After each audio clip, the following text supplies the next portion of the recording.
Chapter 14 of Fathers and Sons. Recording is in the public domain. Recording by Roger Moline. Fathers and Sons by Ivan Turgenev. Translated by Richard Hare. Chapter 14. 2 days later the governor's ball took place. Matvei Ilyich was the real hero of the occasion. The marshal of nobility announced to all and sundry that he had come only out of respect for him, while the governor, even at the ball, and even while he was standing still, continued to "make arrangements." The amiability of Matvei Ilyich's manner was equalled only by his dignity. He behaved graciously to everyone, to some with a shade of disgust, to others with a shade of respect. He was gallant. Un vrai chevalier français to all the ladies, and was continually bursting into hearty resounding laughter, in which no one else joined, as befits a high official. He slapped Arkady on the back and called him nephew loudly, bestowed on Bazarov, who was dressed in a shabby frock coat, an absent-minded but indulgent sidelong glance, and an indistinct but affable grunt in which the words "I" and "very" were vaguely distinguishable, held out a finger to Sitnikov, and smiled at him though his head had already turned round to greet someone else; even to Madame Kukshina, who appeared at the ball without a crinoline, wearing dirty gloves and a bird of paradise in her hair, he said enchanté.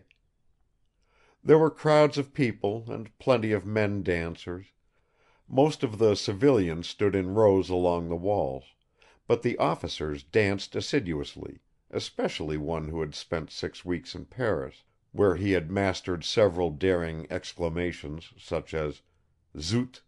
Au fait! Pst, pst, mon bibi," and so on.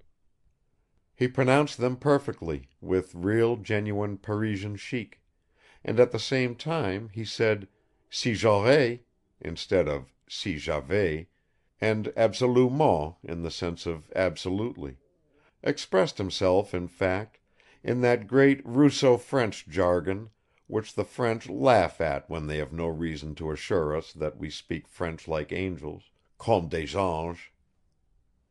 Arkady danced badly, as we already know, and Bazarov did not dance at all. They both took up their position in a corner, where Sitnikov joined them. With an expression of contemptuous mockery on his face, he turned one spiteful remark after another, looked insolently around him, and appeared to be thoroughly enjoying himself. Suddenly his face changed, and turning to Arkady he said in a rather embarrassed tone, "Odintsova has arrived." Arkady looked round and saw a tall woman in a black dress standing near the door. He was struck by her dignified bearing; her bare arms lay gracefully across her slim waist, light sprays of fuchsia hung from her shining hair over her sloping shoulders, her clear eyes looked out from under a prominent white forehead; their expression was calm and intelligent, calm but not pensive, and her lips showed a scarcely perceptible smile. A sort of affectionate and gentle strength emanated from her face. "Do you know her?" Arkady asked Sitnikov. "Very well. Would you like me to introduce you?" "Please, after this quadrille."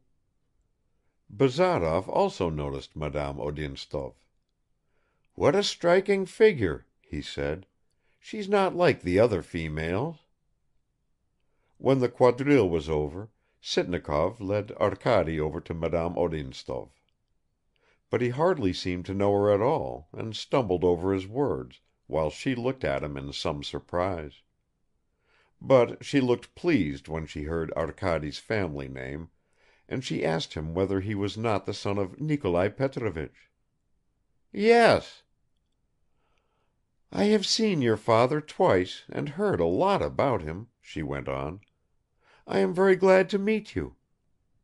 At this moment some adjutant rushed up to her and asked her for a quadrille. She accepted. "Do you dance then?" asked Arkady respectfully. "Yes, and why should you suppose I don't dance? Do you think I'm too old?"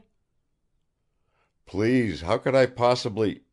"But in that case may I ask you for a mazurka?" Madame Odintsov smiled graciously. "Certainly," she said and looked at Arkady, not exactly patronizingly, but in the way married sisters look at very young brothers.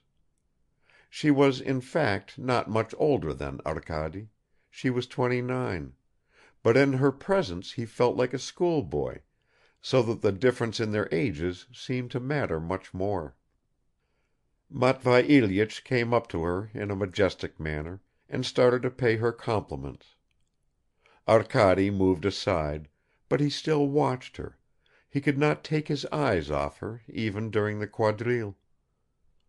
She talked to her partner as easily as she had to the grand official, slightly turning her head and eyes, and once or twice she laughed softly.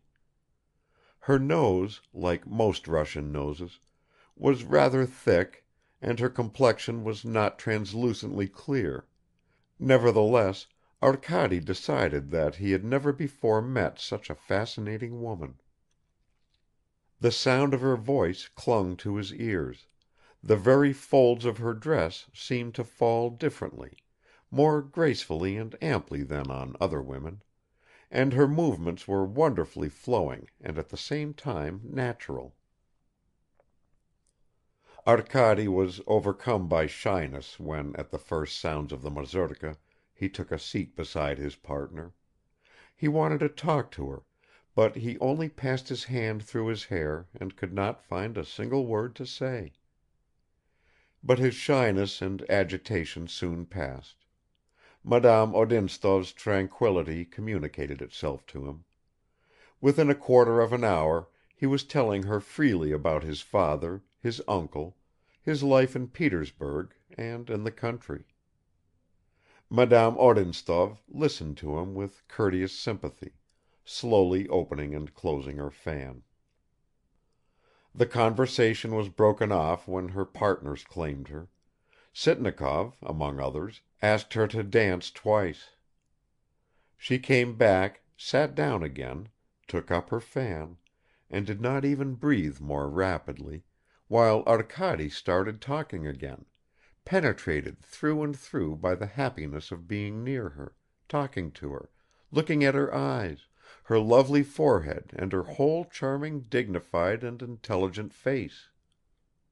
She said little, but her words showed an understanding of life; judging by some of her remarks, Arkady came to the conclusion that this young woman had already experienced and thought a great deal. "Who is that you were standing with?" she asked him, "when Mr. Sitnikov brought you over to me?" "So you noticed him?" asked Arkady in his turn. "He has a wonderful face, hasn't he? That's my friend, Bazarov." Arkady went on to discuss his friend. He spoke of him in such detail and with so much enthusiasm that Madame Odintsov turned round and looked at him attentively. Meanwhile the mazurka was drawing to a close. Arkady was sorry to leave his partner; he had spent almost an hour with her so happily. Certainly he had felt the whole time as though she were showing indulgence to him, as though he ought to be grateful to her; but young hearts are not weighed down by that feeling. The music stopped. "Merci," murmured Madame Odintsov, rising. "You promised to pay me a visit. Bring your friend with you. I am very curious to meet a man who has the courage to believe in nothing." The governor came up to Madame Odintsov, announced that supper was ready, and with a worried look offered her his arm. As she went out, she turned to smile once more at Arkady. He bowed low, followed her with his eyes; how graceful her figure seemed to him, how radiant in the sober luster of the black silk folds! And he was conscious of some